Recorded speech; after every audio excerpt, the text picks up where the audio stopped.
I do not lunge my horses very often, however I was severely hungover this day and I needed to get 2 of them done. Come with me to lunge Pinky and also bring EJ back into a little bit of work for his first time since his surgery. Now first up, we're watching Max chase EJ away from the water because he's such a bully. He never lets EJ near the water when he's drinking.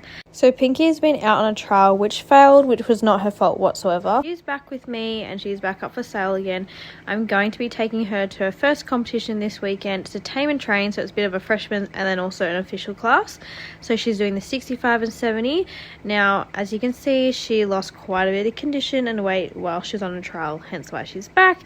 But it's alright, we're building it up slowly, and she's feeling really good. She's always on the lazier side, but she's feeling really good. So I just thought I'd lunge her over some raised poles today because I just want to, you know, engage that hind end and help build the muscle as much as I can. And again, I was feeling too sick to get on top of her, so that's what we did. So firstly I long line her quite a bit around the arena. That's how I warm her up. As you can see, her bum is not looking very nice. It's very under muscled, but we'll get there. It's going to take some time. Lunged her both ways at a walk and then I popped her into a trot, which was nice and easy. Now you can tell that none of my horses lunge, and I never lunge my horses because they are terrible at it. They don't know what they're doing and they fall in a lot because I don't know what I'm doing. It's the blind leading the blind at this point. I then took her over to do some raised poles on the circle. You'll see she's really not balanced and skews off quite a bit. She just kind of sways to the side trying to avoid the poles. But we got there in the end, so I went over a few times to make sure she actually got it, and she did. Making sure she actually had a nice bend, not just like straight and then swing around as she does. So yeah, I'm a bit unco as well, so part of that is my fault. But she got it in the end, which was really good. So I was happy with her. So I didn't canter her, I just kept it at that, as again, I don't really lunge my horses. I believe they shouldn't be lunged in circles consistently because it's not natural to them. But yeah, here she is cooling off, and then as you'll see, the goats were let out and she was not impressed. She's always been like, what the hell are those? So she's having a little gaze at the goats, but that's alright. She's such a saint because she'll stand tied up with them right next to her and she'll be like, oh my god, but she won't move. And then here's me discovering they were eating on my lucerne, and so this is me wrangling Billy because he is the ringleader and I had to get him out of it for them all. They're not afraid of anything, and it's good that Pinky isn't afraid of them. Now if anyone is interested in Pinky, she is 8 years old and she is off the track. She's had a couple of months with me, so many outings, and her first official competition is this weekend. She does have someone coming to actually watch her on the weekend, potentially interested in buying her, but I just still put it out there because you never know, who knows what's going to happen. She's such a sweet girl, such a confidence booster. And here I'm just trying to get her to do some stretches as I like to do after all my rides. However, she was just really not feeling it with the goats running around, so I just kind of left it at that. Just gave her the treats so that she'd be happy, and then that was her back in the paddock. And next I was very excited to get my baby EJ. So obviously he had a melanoma removed, a very large one at his girth point. He had stitches in, he was stabled, and then my mum, who's actually a nurse, took them out a week ago.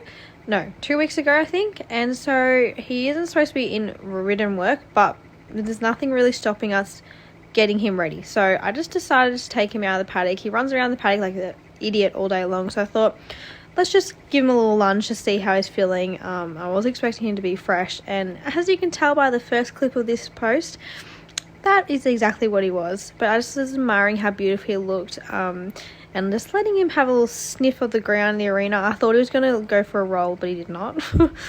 But he was excited to be out, and I just love this horse so bloody much. Like, he's already had so many surgeries, which is devastating, but I'm so excited for him. Like, I'm still learning so much on him and teaching him so much, and I just think he's got so much potential.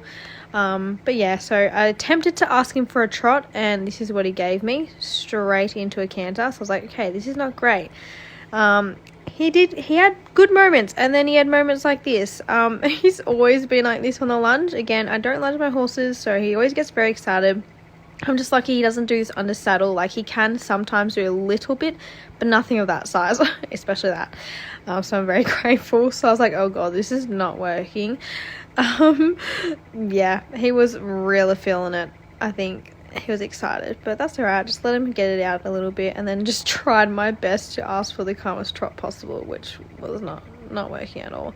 So then I swapped him the other way, and again, this is me asking for a simple trot, and there we go. Usually I was actually impressed that I held on, because usually I have to let go. This horse is so strong and he will literally drag me around the arena. I'm usually letting him go and he's just cantering around with the lunge lines. So I'm proud of myself for holding on, sticking it through. But I just kind of left it at that. He's such a cutie. He always comes into me.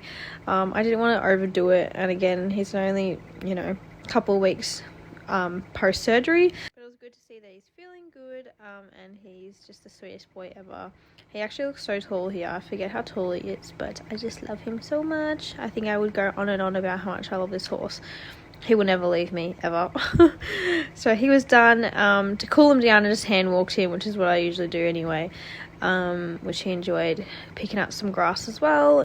So I'm not sure if I really updated from the last time that he was at Avenel for his surgery, but unfortunately the prognosis isn't great with his melanomas. I don't have much time with him left because he's got some in his throat that cannot be removed and will eventually be the reason for his death, which is not great news. Obviously I sound okay with it now because I've had time to process it, but my mission with this horse is just going to be to do the best I can do. I have big goals with him because he's so talented. I really just need to fix my confidence issues, which is going to take some time, but I'm really determined to, you know, do him justice, because he's just incredible, like truly the nicest horse I've ever ridden.